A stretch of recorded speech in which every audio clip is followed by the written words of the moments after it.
আপনার সরকারে একজন বিদেশি নাগরিককে আপনি জাতীয় নিরাপত্তা উপদেষ্টা করেছেন।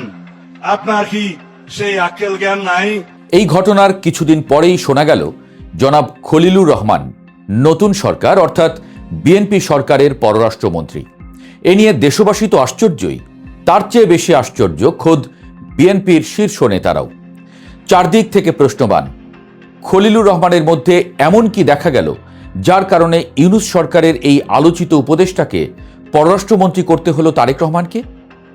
যা হোক, খলিলুর রহমানকে যে দেশ নিয়ে বারবার পেঁচানো হয়েছে গত ১.৫ বছর, বিএনপির শপথের একদিন পরেই দেখা গেল সেই দেশের খোদ প্রেসিডেন্ট অর্থাৎ মার্কিন প্রেসিডেন্ট ডোনাল্ড ট্রাম্প শুভেচ্ছা জানিয়ে বসলেন তারেক রহমানকে।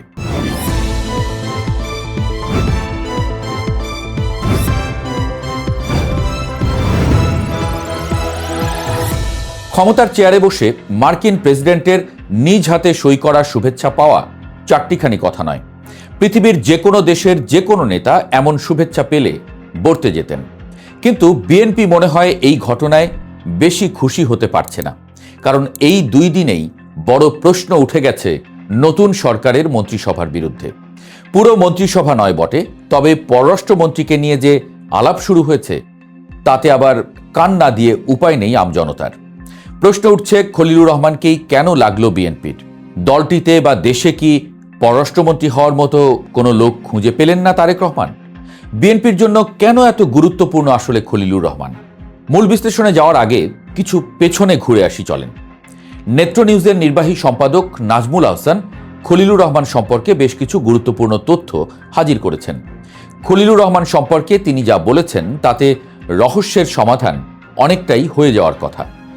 নাজমুল আহসান যা বলছেন তার সারমর্ম হল, খলিলুর রহমান জীবনে ২ বার এমন রাজনৈতিক পরিবর্তনের কেন্দ্রে এসে দাঁড়িয়েছেন যেগুলো শেষ পর্যন্ত বিএনপির ক্ষমতায় যাওয়ার পথ পরিষ্কার করেছে। ২০০১ সালে তিনি ছিলেন তৎকালীন তত্ত্বাবধায়ক সরকারের প্রধান উপদেষ্টার ব্যক্তিগত সচিব, যার তত্ত্বাবধানে হওয়া নির্বাচনে বিএনপি বড় ধরনের জয় পায়। সেই সময় থেকেই বিএনপির শীর্ষ পর্যায়ের নেতাদের সাথে তার গভীর সম্পর্ক এবং বিশ্বস্ততা তৈরি হয়। বছরের পর বছর ধরে তিনি নীরবে সেই সম্পর্কগুলো বজায় রেখেছেন। ২ দশকেরও বেশি সময় পর আবারও এক সংকটময় মুহূর্তে ইউনূস সরকারের হাত ধরে তার আবির্ভাব ঘটে।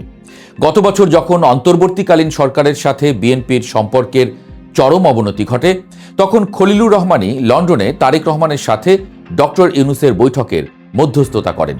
ওই বৈঠকেই মোহাম্মদ ইউনূস প্রথমবারের মতো নির্বাচনের একটি সুনির্দিষ্ট সময়সীমা দিতে রাজি হন। বৈঠকের আগে ২ পক্ষের মতপার্থক্য কমানোর জন্য খলিলুর রহমান ব্যক্তিগতভাবে তারেক রহমানের সাথে পৃথকভাবে সাক্ষাৎ করেছিলেন। ইউনূস প্রশাসনের ভেতরে দ্রুত সিদ্ধান্ত নিতে সক্ষম এবং উদ্যোগী কর্মকর্তা হিসেবে খলিলুর রহমান পরিচিতি পান।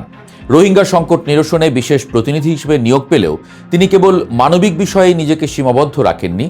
ভারত থেকে আসা কথিত অপপ্রচারের ঢেউ মোকাবেলায় তিনি এক কূটনীতিককে দিয়ে একটি কৌশলগত প্রস্তাবনা তৈরি করিয়েছিলেন।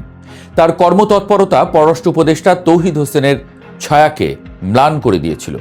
তৌহিদ হোসেন যখন উচ্চ পর্যায়ের বৈঠক আয়োজন করতে গিয়ে হিমশিম খাচ্ছিলেন, খলিলুর রহমান তখন বার্মিজ আরাকান আর্মির কমান্ডার থেকে শুরু করে ওয়াশিংটন ডিসি পর্যন্ত নিজের নেটওয়ার্ক গড়ে তুলেছিলেন। ওয়াশিংটনে এক সফরে খলিলুর রহমান হোয়াইট হাউসে ইলন মাস্কের সাথে দেখা করেন। এরপর তিনি ইউনূসকে বাংলাদেশে স্টারলিংকের জন্য নিয়ন্ত্রক সংস্থার অনুমোদন দ্রুত করার ব্যাপারে রাজি করান। ধারণা করা হয় ট্রাম্প বলয়ে ইতিবাচক ভাবমূর্তি তৈরির লক্ষ্যেই এই পদক্ষেপ নেওয়া হয়েছিল। সম্প্রতি যুক্তরাষ্ট্র সফরের সময় তিনি বাণিজ্য সংক্রান্ত এক সরকারি বিবৃতিতে শেষ মুহূর্তে একটি লাইন জুড়ে দেন, যেখানে উল্লেখ করা হয় বাংলাদেশ যুক্তরাষ্ট্রের তত্ত্বাবধানে গাজায় সৈন্য পাঠানোর বিষয়টি বিবেচনা করবে। এছাড়া মার্কিন তুলা আমদানির শর্তে বাংলাদেশের তৈরি পোশাক রপ্তানিকে শুল্কমুক্ত করার একটি ধারা নিশ্চিত করতে তিনি বড় ভূমিকা রাখেন। জাতিসংঘের সাবেক এই কর্মকর্তা গত বছরের এপ্রিলে জাতিসংঘের মহাসচিবকে ঢাকায় আনার পেছনে মূল কারিগর ছিলেন। তিনি রাখাইন রাজ্যের বড় অংশ নিয়ন্ত্রণকারী আরাকান আর্মির সাথে সরাসরি ভিডিও কনফারেন্সের আয়োজন করেছিলেন। ১ মাস পর ব্যাংককে তিনি কৌশল পরিবর্তন করে মিয়ানমারের পররাষ্ট্রমন্ত্রী থান সুয়ের সাথে দেখা করেন। খলিলুর রহমান সেখানে দর কষাকষির সুযোগটি বুঝতে পারেন এবং মিয়ানমারের মন্ত্রীকে জনসম্মুখে রোহিঙ্গা শব্দটি ব্যবহার করতে বাধ্য করেন। একই সম্মেলনে তিনি ভারতের প্রভাবশালী জাতীয় নিরাপত্তা উপদেষ্টা অজিত দোভালের সাথে যোগাযোগের পথও প্রশস্ত করেন। খলিলুরের উপর ইউনূসের নির্ভরশীলতা নাকি মাঝে মাঝে প্রশ্রয়ের পর্যায়ে চলে যেত। একসময় স্বরাষ্ট্র উপদেষ্টা জাহাঙ্গীর আলম চৌধুরী যখন পদত্যাগের ইচ্ছা প্রকাশ করেন, ইউনূস সেই দপ্তরটিও খলিলুরকে দেওয়ার কথা ভেবেছিলেন। তবে জামায়াতে ইসলামীর আপত্তির মুখে শেষ পর্যন্ত ইউনূস পিছু হটেন। এই ঘটনাটি বিএনপির ভেতরে খলিলুর রহমানের অবস্থান আরও মজবুত করেছে।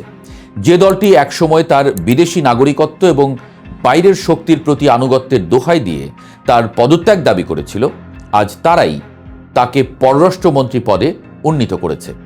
তিনি এমন একজনকে নিজের পাশে রাখছেন যিনি অস্থিতিশীল মার্কিন প্রশাসনের অলিগলি চেনেন এবং সম্ভবত এর মাধ্যমে তিনি সামরিক বাহিনীর কাছ থেকে এক ধরনের স্বাধীন অবস্থানের জানানো দিচ্ছেন। অর্থাৎ বিএনপির সাথে খলিলুর রহমানের সম্পর্ক বেশ পুরনো এবং দলটির উপকারী বন্ধুও তিনি। তারেক রহমান হয়তো সেই সম্পর্কে আস্থাও রেখেছেন, কিন্তু তাতে আলোচনা কিন্তু থামছে না। উল্টো ডোনাল্ড ট্রাম্পের শুভেচ্ছা বার্তা যেন আলাপে আরও ঘি ঢেলে দিয়েছে। বিএনপি সরকারে গুরুত্বপূর্ণ পররাষ্ট্র মন্ত্রণালয়ের দায়িত্ব পাওয়ায় খোদ দলটির নেতাকর্মীরাই অবাক হয়েছেন, যেটি আগেই উল্লেখ করেছিলাম।